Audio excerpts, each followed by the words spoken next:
눈길 교통사고가 잇따르고 있지만 운전자들은 안전규칙을 지키지 않고 경찰의 교통 통제는 허술하게 이뤄지고 있습니다.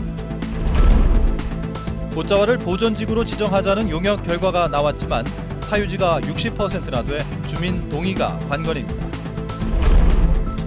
하굣길 여자 중학생이 통학버스에 타려다 버스에 치여 크게 다치는 사고가 발생했습니다.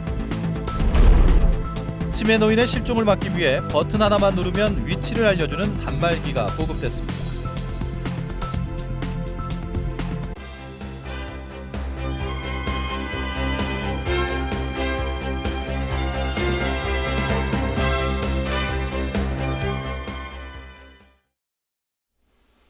시청자 여러분 안녕하십니까? 뉴스데스크 제주입니다. 눈길을 달리던 시내버스끼리 충돌해 19명이 다쳤다는 소식을 어제 전해드렸습니다. 눈이 쌓여 체인을 감고 운행해야 하는 상황이었는데 운전자가 이를 지키지 않았고 경찰 통제도 형식적으로 이뤄져 예견된 사고였다는 지적입니다. 김찬년 기자가 보도합니다. 심하게 부서진 버스가 도랑에 처박히고 다른 버스는 앞범퍼가 찌그러졌습니다. 승객 19명이 다친 눈길 시외버스 충돌 사고. 어제 상간에 20cm가 넘는 눈이 내려 516 도로를 운행하는 모든 차량은 체인을 감도록 했습니다. 그러나 운전자는 그대로 버스를 운전하다 사고가 난 겁니다. 눈이 막 쏟아져가지고 그냥 체인을 감아야 되고 그래야지 그 사람들 정말 안전하게 다닐 수 있지. 무서워서 뭐 가슴 조마조마하면서. 경찰이 주요 중산간도로 입구에서 통제를 한다고 하지만 상황판만 세워놓았거나 의경대원이 당부만 하는 수준입니다. 버스는 물론 소형 차량도 체인을 감지 않고 운행하는 경우가 다반사입니다. 체인 안 감아도 상관없어요? 예, 상관없어요. 지금 체인 진짜 하나도 없잖아요. 그러니까 대형 체인으로 돼 있던데. 아니 이거보다 더 누나도 체인을 안 쳐도. 도로교통법상 경찰은 안전을 위해 통행을 금지하거나 제한할 수 있으며 위반한 운전자에게는 범칙금을 물릴 수 있습니다. 하지만 지금까지 범칙금 부과는 한 건도 없습니다. 그 진입로 곳곳마다 경찰관을 배치를 해야 되겠지만은 그렇지 못하는 실정입니다.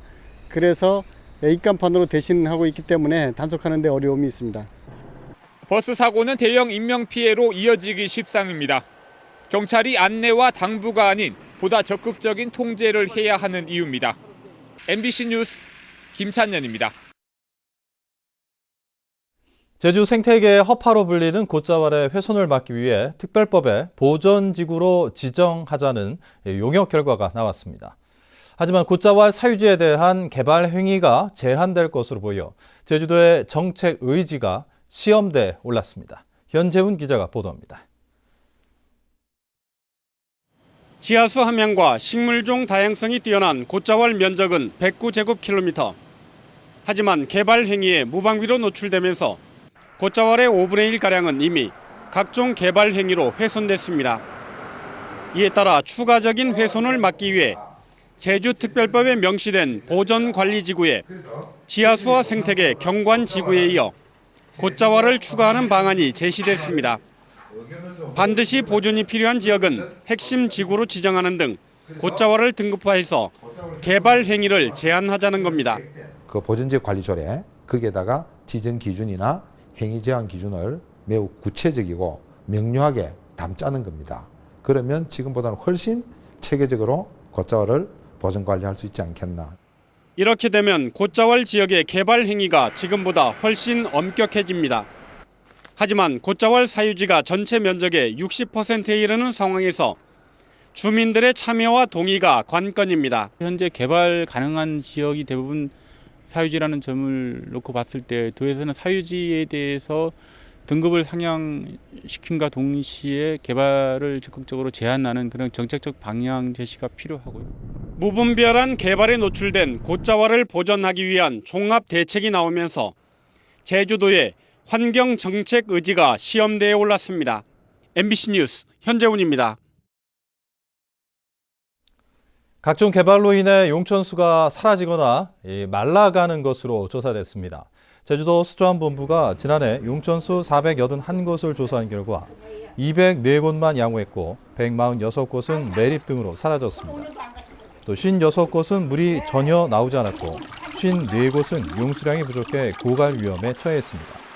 특히 지난 1998년과 비교할 때 양호한 용천수는 128곳이 줄어 용천수 보존 대책이 시급한 것으로 보입니다. 하교하던 여자 중학생이 통학버스에 타려다 버스에 치여 크게 다쳤습니다. 운전자가 조금만 주의를 기울였다면 충분히 막을 수 있는 사고였습니다. 이소현 기자입니다. 제주 시내 한 여자 중학교 앞. 횡단보도 한쪽에 학생이 쓰러져 있고 119 구급대원들이 응급조치를 합니다. 통학버스를 타려던 이 학교 2학년 변모 양이 버스에 치여 팔과 다리에 골절상을 입었습니다. 사고가 난 시각은 학교 졸업식과 수료식이 끝난 낮 12시 반쯤. 운전기사가 차를 타려고 달려오던 변 양을 미처 발견하지 못하고 출발하면서 사고가 난 겁니다. 아니, 뒤에서 뛰어왔거든. 앞으로 온 게 아니고 뒤에서. 산에 있는 아이가 이제 뒤에 지쳐갈 거 아니야 하는 거라면서 저를 뛰어온 거라. 자, 죽이는 100m만 그냥 보면. 하교 시간에는 특히 한꺼번에 학생들이 몰려 버스 출입문 쪽까지 학생들을 태우기 일쑤여서 운전자의 시야 확보가 잘 되지 않아 사고 위험이 상존해 왔다고 학생들은 입을 모읍니다. 사람이 넘쳐도 문 앞까지 태워요. 위험한데 애들이 타려고 하니까 아저씨들도 어쩔 수 없을걸요. 매일매일 타야 하는 통학버스. 학생과 운전자에 대한 안전교육은 물론 교사들의 등하교 관리가 강화돼야 한다는 지적입니다. MBC 뉴스 이소연입니다.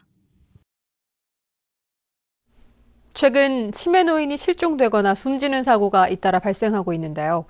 버튼 하나만 누르면 치매 노인의 위치 정보를 가족에게 알려주는 단말기가 보급돼 사고 예방에 도움을 줄 것으로 보입니다. 박주연 기자가 보도합니다. 제주시 88살 이모 할아버지가 실종된 지 8일 만에 숨진 채 발견됐습니다. 치매를 앓던 이 할아버지는 병원에 다녀오겠다며 집을 나섰다 변을 당했습니다. 지난달 초에는 70대 할머니가 이틀 만에 바다에서 숨진 채 발견되는 등 올 들어 치매 노인 실종 사고가 12건에 이르고 있습니다. 치매를 앓고 있는 73살 임경락 할아버지. 목걸이처럼 생긴 단말기 버튼을 누르자 현재 위치가 아내의 휴대폰에 문자 메시지로 전달됩니다. 아내도 언제든 단말기에 전화를 걸어 할아버지 위치를 확인할 수 있습니다. GPS 기능이 내장된 배회 감지기 덕분입니다. 할아버지가 나가셔가지고 이걸 차고 계시면 이제 자기도 무의식 중에 이걸 누를 수가 있잖아요. 우리가 이제 자꾸 이걸 교육을 시키니까 그러면 이제 위치 추적을 하니까 찾기가 좀 쉽죠. 그냥 무작정 찾는 것보다는. 이 배회 감지기는 상습적으로 실종됐던 치매 노인에게 우선 지급됐는데 점차 대상이 확대돼 올해 100여 대가 보급될 예정입니다. 제주도 내 치매 환자는 지난해 4,208명으로 3년 전보다 갑절 넘게 급증했습니다. 치매 환자 특성상 방향 감각을 잃게 되면 길을 찾지 못하게 되는 경우가 많은데 이 기계를 보급함으로 인해 가지고 실종 노인을 갖다 조기에 발견할 수 있고 배회 감지기가 치매 노인의 실종 사고와 인명 피해를 줄일 수 있을 것으로 기대를 모으고 있습니다. MBC 뉴스 박주연입니다. 오늘 큰 추위는 없었지만 대부분 지역에서 겨울비가 내렸습니다. 주말인 내일도 오후까지 비나 눈이 오는 곳이 있겠는데요. 일요일에는 구름만 많은 가운데 기온은 더 내려갈 것으로 보입니다. 이번 주말과 휴일의 자세한 날씨를 송현희 기상캐스터가 전해드립니다. 네, 주말인 내일도 비 날씨가 이어지겠습니다. 예상되는 비의 양은 5에서 20mm로 겨울비치고는 다소 많겠는데요. 다행히 오후부터 점차 그치겠습니다. 한편 대설주의보가 내려진 산간에는 앞으로 최고 20cm가량의 눈이 더 내리면서 교통안전에 주의하셔야겠습니다. 모레는 별다른 비 소식 없이 구름만 많겠고요. 낮 기온은 4도에서 9도로 이 지역별 기온차가 조금 클 것으로 예상됩니다. 다음은 자세한 지역별 날씨입니다. 내일은 비 소식이 있는 만큼 외출하실 때 우산 챙기셔야겠습니다. 북부 지역의 아침 기온은 오늘보다 2도가량 낮아 조금 쌀쌀하겠고요. 낮에는 7도 안팎의 기온을 보이겠습니다. 내일 아침 서부 지역의 기온 6도에서 7도, 낮 기온은 9도에서 10도가 예상됩니다. 네, 남부 지역은 아침에는 평년보다 3도가량 높은 기온을 보이겠고요. 낮 기온은 9도에서 10도로 예년 이맘때와 비슷하겠습니다. 동부 지역은 종일 8도 내외의 기온을 보이면서 큰 추위 걱정 안 하셔도 되겠습니다. 네, 산간에는 사흘째 대설주의보가 이어지겠는데요. 눈이 쌓이면서 결빙되는 도로가 많은 만큼 미리 월동장구 챙기시고 안전운전 하셔야겠습니다. 섬지역도 궂은 날씨를 보이겠고요. 아침 기온 6도에서 7도, 낮 기온은 9도 내외가 예상됩니다. 해상에는 풍랑주의보가 내려진 가운데 강한 바람과 함께 물결이 4m까지 매우 거세게 일겠습니다. 네, 이번 주말 라운딩 계획 있는 분들은 비 소식이 있는 주말보다는 휴일이 더 무난하겠습니다. 네, 다음 주에는 아침에는 쌀쌀하지만 낮에는 포근하겠고요. 비 소식이 잦은 만큼 최신 기상 정보 잘 참고하셔야겠습니다. 날씨였습니다. 과잉 생산으로 처리난을 겪던 양배추가 산지 폐기됩니다. 제주도와 농협은 양배추 3.3제곱미터당 2,330원에 산지 폐기하기로 결정됐습니다. 또 폐기 물량과 대상 농가, 예산 확보 방안 등은 생산농가와 협의해 추후 결정하기로 했습니다. 제주 지역 양배추 생산량은 11만 7천 톤으로 10% 이상 늘어 가격이 크게 내렸습니다. 민주당 김재윤 국회의원이 제주도당 위원장으로 임명됐습니다. 민주당은 오늘 중앙당 최고위원회에서 고희범 전 위원장의 사퇴로 공석이 된 제주도당 위원장에 김재윤 의원을 임명했습니다. 이에 따라 김재윤 의원은 고 전 위원장의 잔여 임기가 끝나는 내년 4월까지 도당을 이끌며 올해 지방선거를 지휘하게 됩니다. 가금류알 운반 차량 등록제가 오는 14일부터 시행됩니다. 제주도에 따르면 농림부는 기존에 시행되던 축산 차량 등록제에 알 운반 차량을 추가해 올해 8월부터 시행할 예정이었지만 최근 고병원성 AI 발생과 관련해 효율적인 차단 방역과 역학 조사를 위해 6개월 앞당겨 시행합니다. 축산 당국은 축산 차량으로 등록하지 않은 채 축산 시설을 출입하는 차량에 대한 단속도 강화합니다. 제주 해녀에 대한 환경생리학적 특성 조사가 이뤄집니다.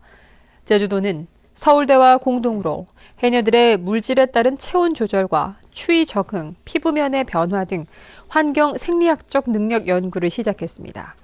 특히 현직 해녀 14명을 대상으로 물질 전 과정을 통해 심박수를 측정하는 등 물질 작업에 따른 심장의 변화를 파악할 예정입니다. 연구팀은 제주 해녀의 추위 적응 능력은 같은 연령대의 일반 여성들보다 우수할 것으로 보고 있으며 이번 조사는 이를 실증하는 차원에서 진행되고 있습니다.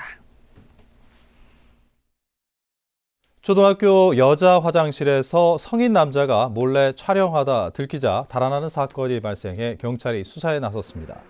제주지방경찰청은 지난 4일 낮 12시쯤 제주시내 모 초등학교 여자 화장실에 성인 남성이 휴대전화로 여학생을 촬영하다 발각되자 달아났다는 신고가 접수돼 수사하고 있습니다.